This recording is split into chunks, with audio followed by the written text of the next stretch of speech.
This week's Teaching Challenge features the Sunday Times columnist and best-selling author Rachel Johnson. She's at Holland Park School in West London, Britain's first comprehensive, opened in 1958.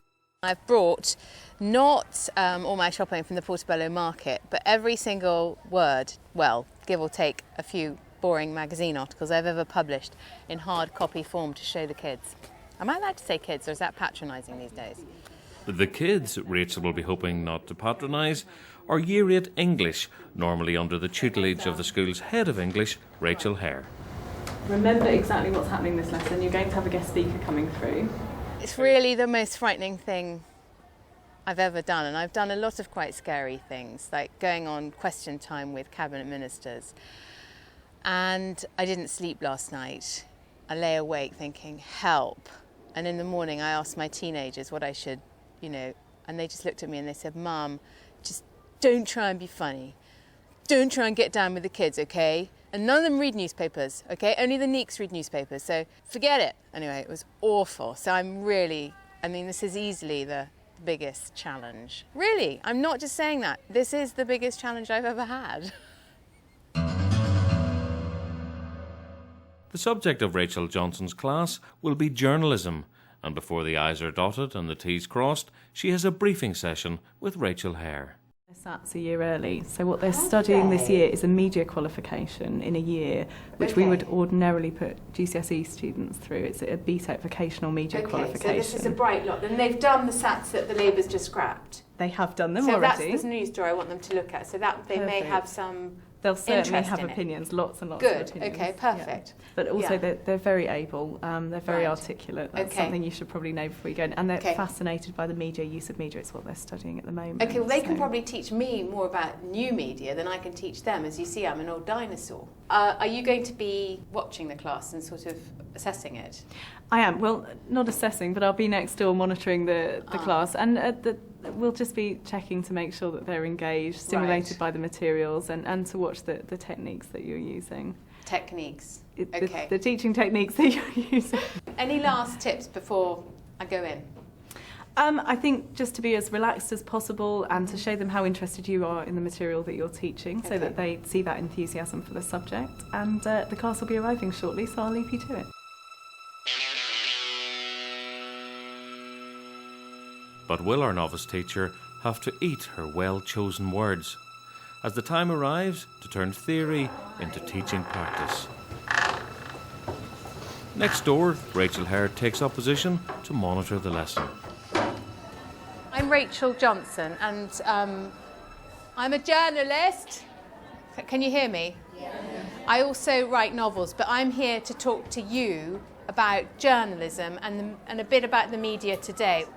I know that you're going to make the new media, and I'm, in a way, a representative of the old media, the print media. So I'm here to tell you a bit about getting the writing right, and essentially about newspaper writing, which is an art. It's completely different from fiction writing. So I have always wanted to do this, hand out sheets to a class. Hamza, would you like to hand these out? I tend to find with worksheets that it works better if you put them face down on the desk and talk about them before students start to read them, otherwise you lose their interest. What you've got there is a story from today's Guardian and one from today's Daily Mail. So what I want you to do very quickly is to read 4 paragraphs of the Guardian story and the whole of the Mail story. Who can summarise in one sentence what's happened today to me? Some guy called Ed Balls told Parliament his plans for sweeping changes to national testing systems. Okay. The government yesterday scrapped SATs testing for 14-year-olds. You can almost summarise that story in 6 words. Right up top, if you're writing a news story, who, what, where, when, why. Which is the next most important paragraph after the first one? Anyone? Go on. The last paragraph, because it's the paragraph they've read most recently. No. Any other thoughts on that? I think maybe the paragraph after the introduction, because it's when you start the story. The introduction is sort of Is a the summary. right answer. The first paragraph is your most important. The second paragraph is the second most important. The third is the third most important. If they're cutting your story, the people who are editing your story cut from the bottom. So don't put anything important at the bottom. Put it up. Bring it all up top. Most important things. Now, what I want to do next is interpretation, because never believe anything you read, especially in the English papers, which are all competing for your attention. This story is a very good example. It's quite a straightforward story, but both these newspapers have, I think, treated it slightly differently. And I want you to look at and tell me what you think are maybe one or two words which suggest a different interpretation of what happened yesterday. You. The male story seems more biased because it says even in the first paragraph a humiliating U-turn. Yes! Who else can find anything? Yeah? Radically overhauled.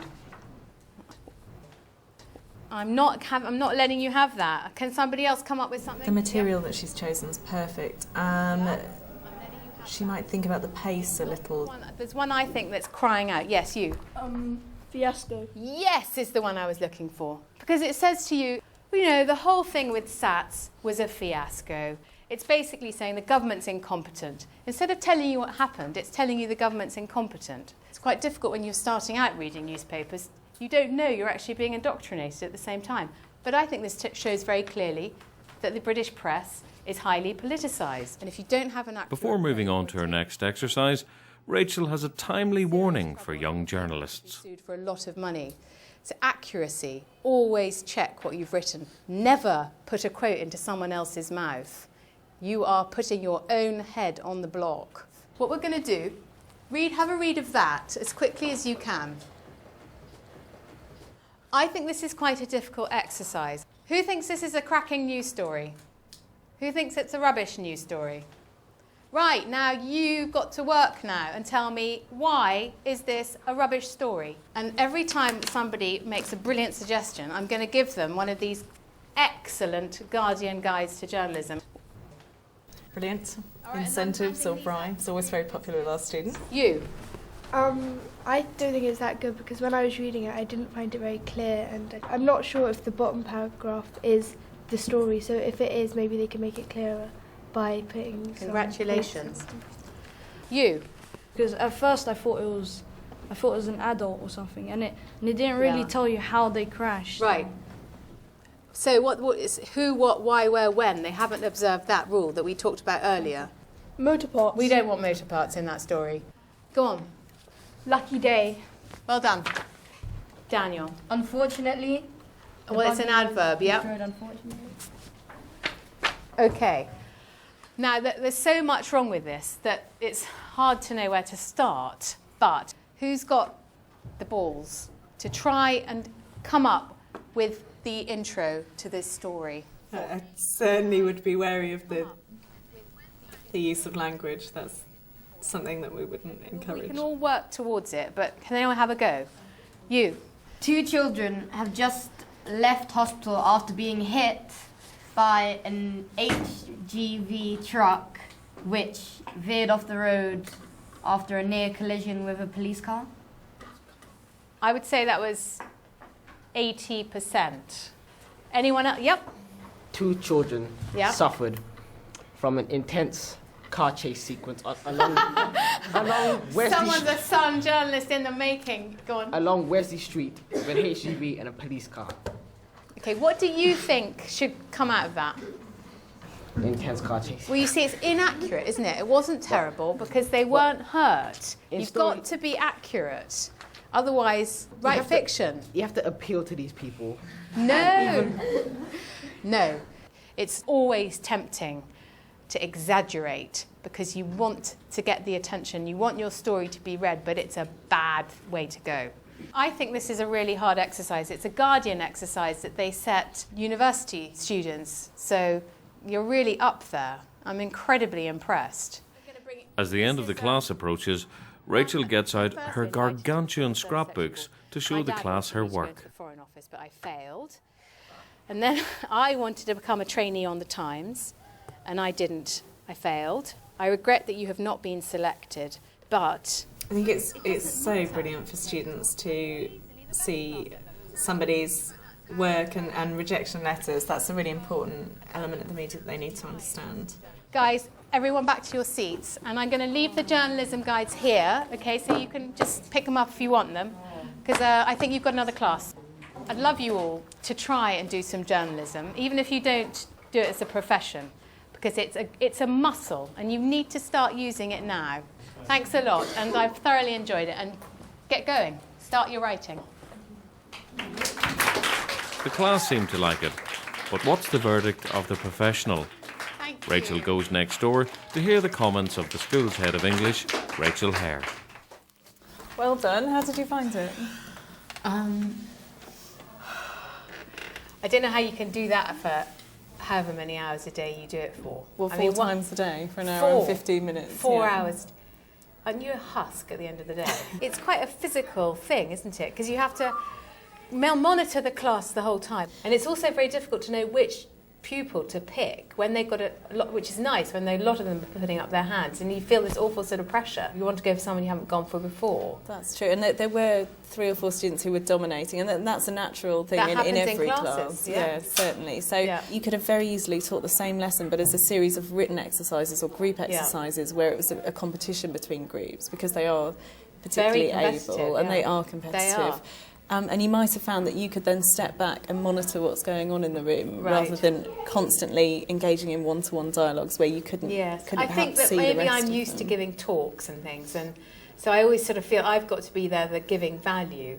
Students do enjoy it when you catch one another out, when you catch a student out, and they do like to see that that there's an opportunity that you may ask them next, and to keep them on their toes that way, because I think there was a little bit too much freedom for them to do what they wanted while they were there. But they were engaged by the lesson. I think you would have been far more successful had you started with the ending of the lesson, and that they would have been engaged. I broke my own rule, which was I saved what was the most interesting thing for them till the end. But I don't think that it stopped them from learning anything. I do think that it might have been helpful. It might have sparked a bit more interactivity about different sorts of things you could write for and different sorts of articles and things. And also set you up as the expert, because I think it's really important that students see you as the expert voice within the room. A wonderful experience for them, and thank you so much for coming to talk to them. More than wonderful experience for me. A terrific learning one. Thank you. Well, I thought it was a very intriguing experience. The lesson was very different because it's not a normal teacher, and it was her first time being a teacher, but I think she was very successful. Well, Rachel, she's teaching for her first time. So, yeah, she was very confident, and she asked us a lot of challenging questions. I was surprised by how much she'd done, so it made me think about all the different things that I could do if I took that career path.